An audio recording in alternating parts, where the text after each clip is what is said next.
Pay close attention. What you're about to see is Bible prophecy being fulfilled.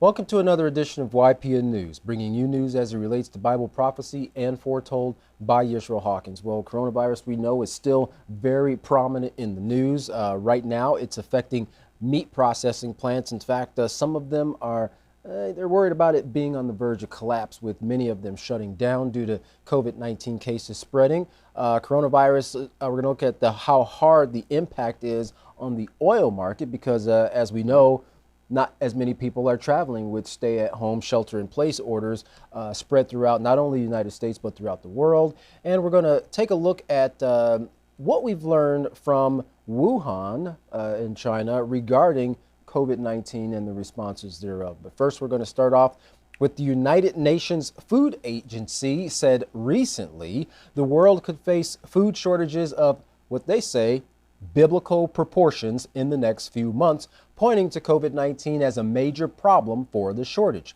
David Beasley, the executive director of the World Food Program, addressed the UN Security Council, letting them know that 135 million people around the world could face starvation, with the coronavirus potentially adding 130 million more to those numbers. Mr. Beasley said in a worst-case scenario, we could be looking at famine in about 36 countries, with over 10 million people facing starvation spread out in 10 of those countries already. Well, COVID-19 isn't the only problem regarding food. Locusts are devouring crops from Africa to South Asia.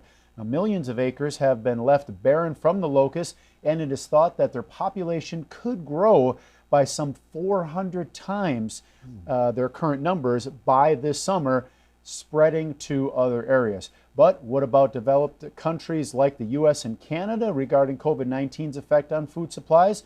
Well, the U.S. Secretary of Agriculture, Sonny Perdue, said at a press briefing, COVID-19 is affecting food processing facilities across the country, but assured Americans that America's food supply is strong, resilient, and safe.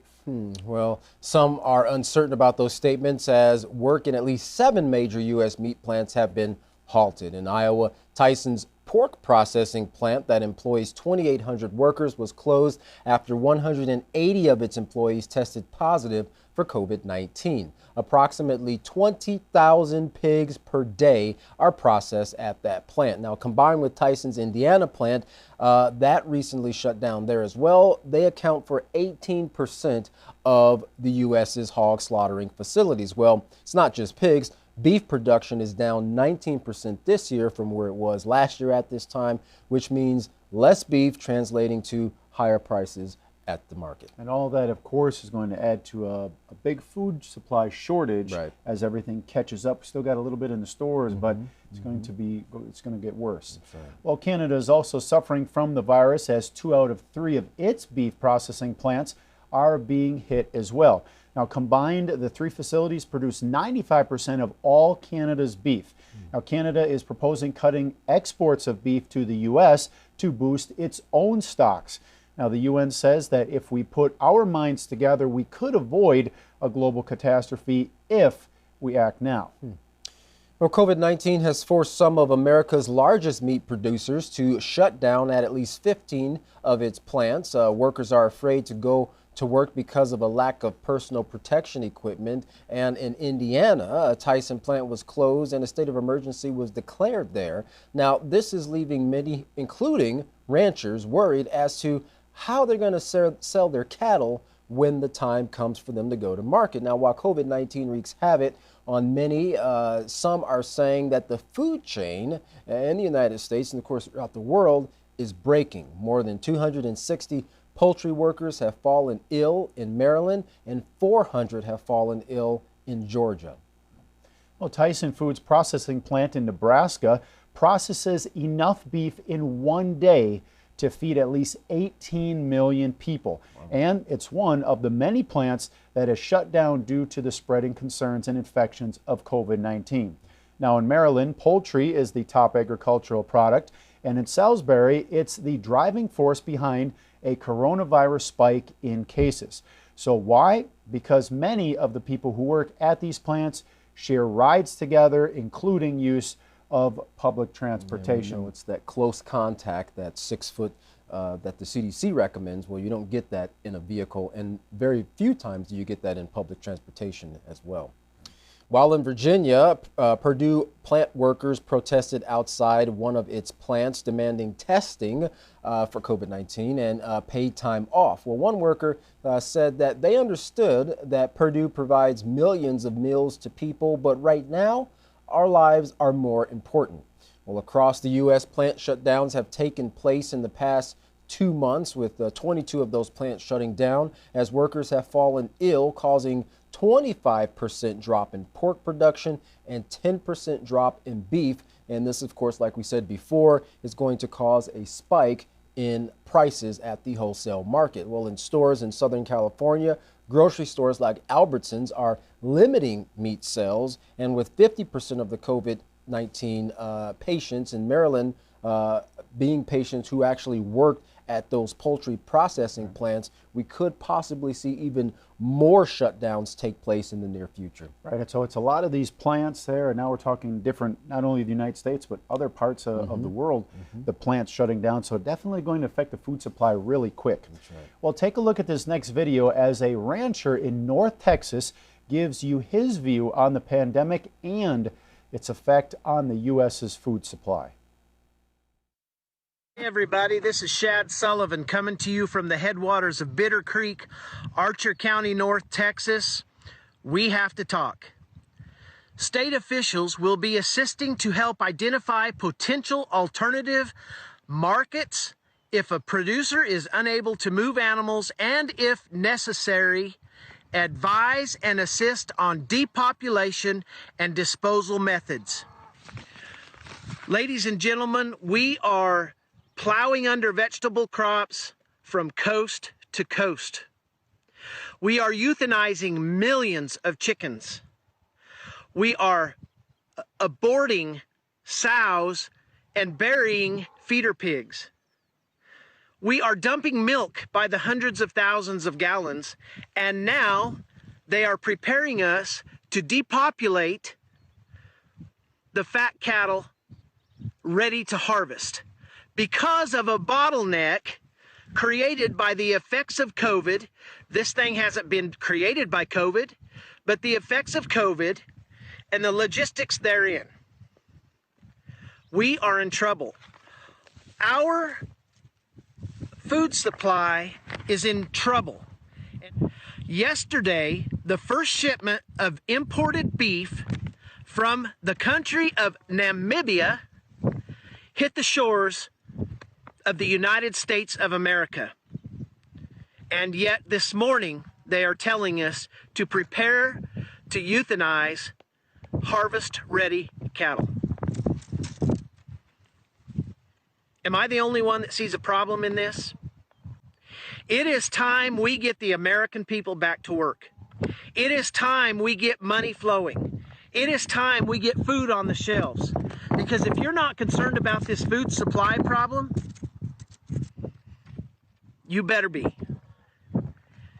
We have a huge supply and demand of food across this nation. We can feed the world ourselves, and yet we're destroying our harvests. Does that make sense to America? For the last 10 years, we have been pressed to be sustainable. I've said all along, sustainability is a fraud. And right now, we're being forced to destroy our harvests. And right now, we're being forced to destroy our harvests. That doesn't sound like sustainability to me, but it is part of the overall goal to vertically integrate your food system. You see, they cannot have control of the people unless they have control of the food, the water, the land, production. Yeah, that is kind of puzzling as to why, at least here in the U.S., that we have available food, but we're importing food like beef, and at the same time we're euthanizing or murdering available food, cattle and so forth, and dumping milk out on the ground that could be actually used to feed people as food shortages continue to increase. Right. You think that they would make some way to utilize the food that we do have available instead of just discard it? Yeah, well, we know that a big driving factor to discarding food is to drive prices up as well. Definitely going to do that. Yeah. Well, Trump is going to give his order to sink the Iranian ships that pose a threat. Larry McGee has more on that, those details, and a couple other stories. Larry, what is President Trump exactly saying here? What are the orders, and what is the red line that they need to cross before he says go ahead and pull the trigger? The viral presence of the internal wars being waged inside the persons of the global populace has done very little to slow the external wars being waged among the nations. There is war within and without, with no realistic hope of a de-escalation on either front. As evidence of that fact, tension is continuing to mount between the U.S. and Iran. President Trump is reported to have recently issued an order to shoot any Iranian vessels out of the water that approach too close to American ships, following an incident of provocation between the two nations in the Persian Gulf. The commanders for Iran's IRGC have responded to the threat with no signs of softening or intimidation. General Hussein Soleimani says the Republic has ordered their naval vessels at sea in case any American warships attempt to jeopardize either their commercial or military vessels. America's heightened patrol in the Gulf followed Tehran's first successful launch of a military satellite. U.S. officials say the launch of the rocket and the distance it achieved could be a step towards them producing ICBMs. U.S. military brass say the objective is to make sure Iran can never threaten the U.S. The economic ripple effect and the negative impact the present pestilence is now shaking up and threatening the system's core. Crude oil futures are falling below zero, and at this point, producers are reported to be paying buyers to take it away. As global lockdowns grind the economies of the nations to a halt, there is less and less of a need for the commodity, which has caused more modern bloodshed and warfare than the soils of any two planets can handle. Now, petrol producers are worried concerning who will buy their products or where they will store them in the meantime. At this time, dozens of oil tankers are just sitting anchored outside of places like Los Angeles, filled with petrol but nowhere to go. U.S. consumption of petrol, diesel, and aviation fuel is reported to have plummeted 31% since the pestilence began its global march in mid-March. Texas crude is considered a benchmark or standard for U.S. oil prices, and it is reported to be down a staggering 90% for the year. Nonetheless, the system, which has been constructed to generate billions by feeding a never-ending flood of oil into all nations to produce an encyclopedic list of products and luxuries, is still pumping out petrol by the ton. The backlog is creating major issues that experts say can only be solved by the obvious. But even after the coronavirus lifts, there is still the question of how long it will be before the next one. For YPN News, I'm Larry McGee, Katan Jeff. Back to you. We're seeing the same thing with the oil tankers as we are with the food, except they're not just dumping that oil in the ocean. They're holding on to it until they can find a place to store it. Yeah, very strange sight, seeing all those huge tankers out there. And just more on the way. Yeah, and just nowhere to go. Just expensive storage for that oil. And the price per day. Yeah, that's right. Well, Prime Minister Benjamin Netanyahu is determined to push the American Peace Initiative forward. During the 100th year anniversary celebration of the San Ramiro Conference, which opened the way for Israel to become a state in 1948, Netanyahu unveiled Jerusalem's plan to assert its sovereignty over significant parts of the West Bank.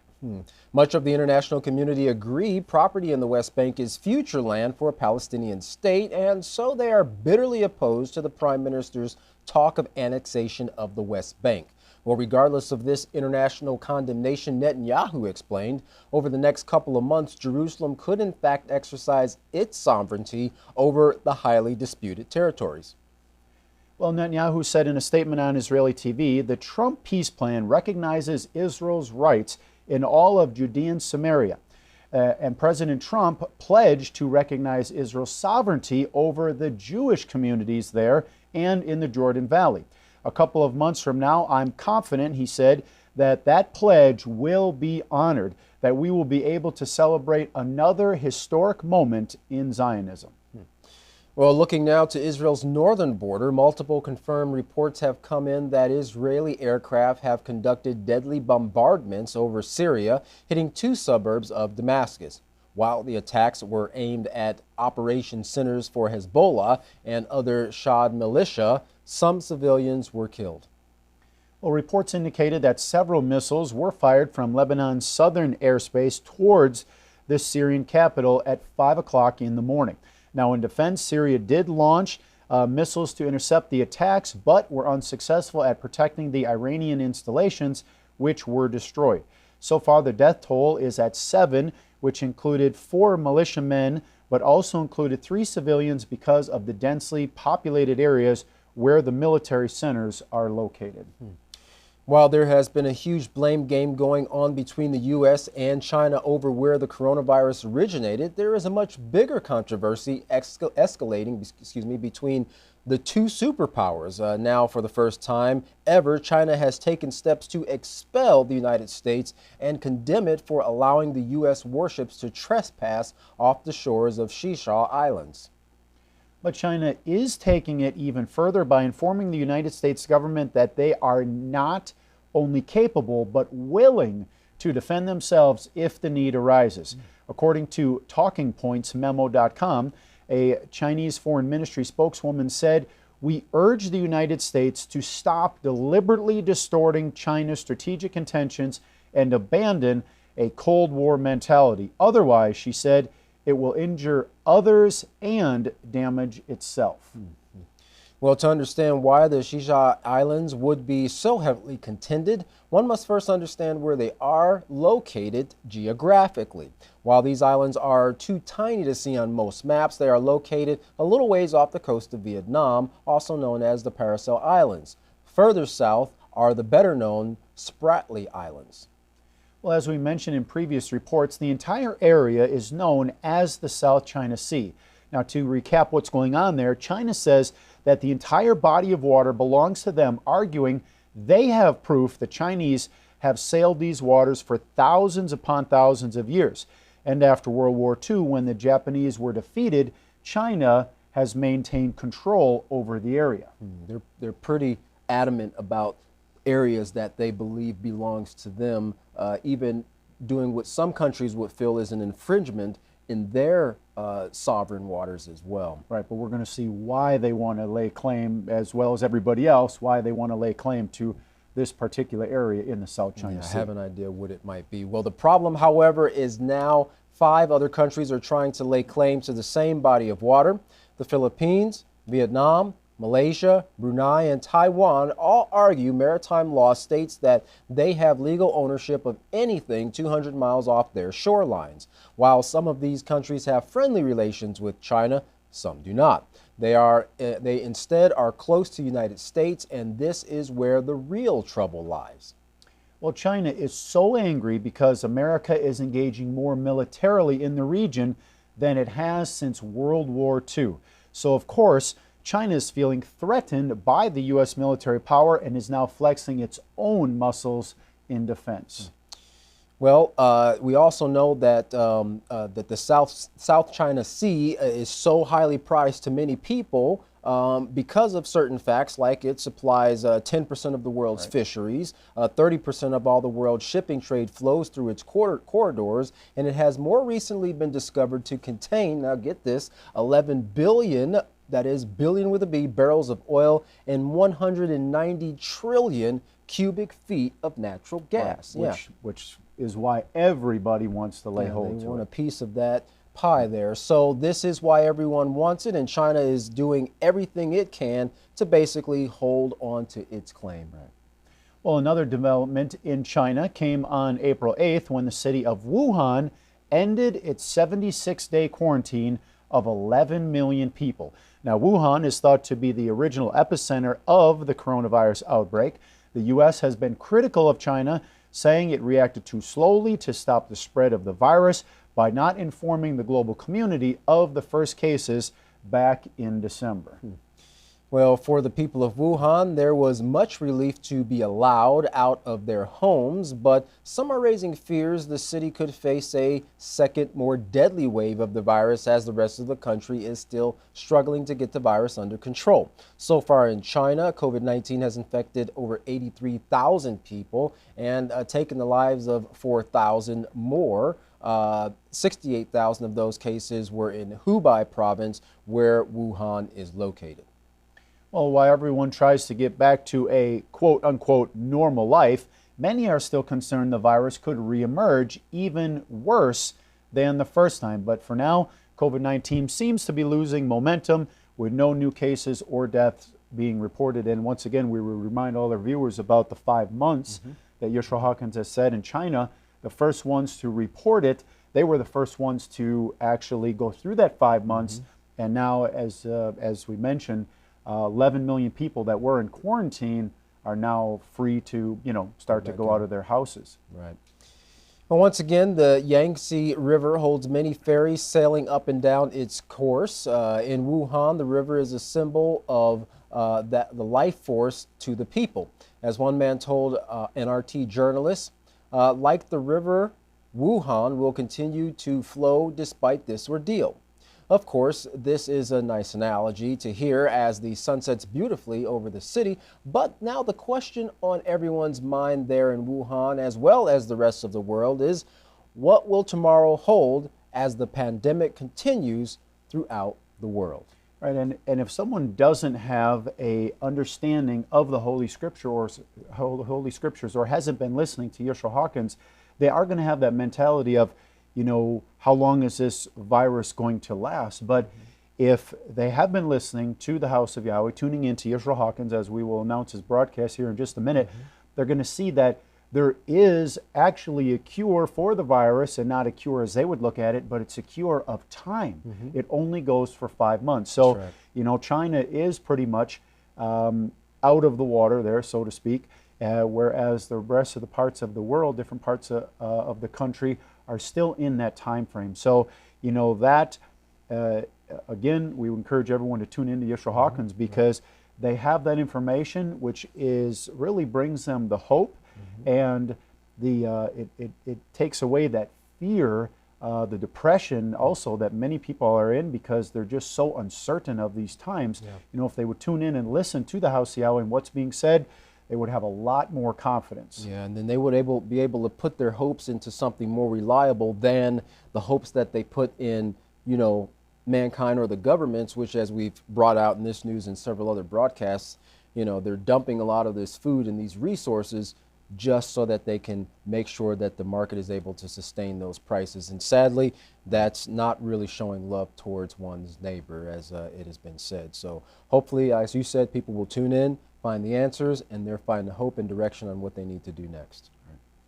Well, if you'd like to learn more about these stories, you can contact the House of Yahweh. When you do, don't forget to request your free copy of the Prophetic Word magazine and monthly newsletter. Here's how. To contact the House of Yahweh, you can write them at the House of Yahweh, P.O. Box 2498, Abilene, Texas 79604. You can call them at 1-800-613-9494. Visit them on any of their websites by going to Yahweh.com, YeshuaHawkins.com, and Yahweh'sBranch.com. Or visit our website by going to YPNnews.com. You can email the House of Yahweh at info@Yahweh.com. And for all calls outside the United States, please dial the number on your screen. And again, we'd like to remind you of the best, and of course it's free, online programs to aid you in the study of understanding the Holy Scriptures and the prophecies that are found therein. The Yisrael Says and the Ask Yisrael programs, and you can find those online by going to YisraelSays.com and AskYisrael.com. Well, don't go anywhere. Up next is Yeshua Hawkins bringing you stability in a very unstable time. From all of us here at YPN News, I'm Jeffrey Heimerman. And I'm Katan Alexander. Thanks for watching.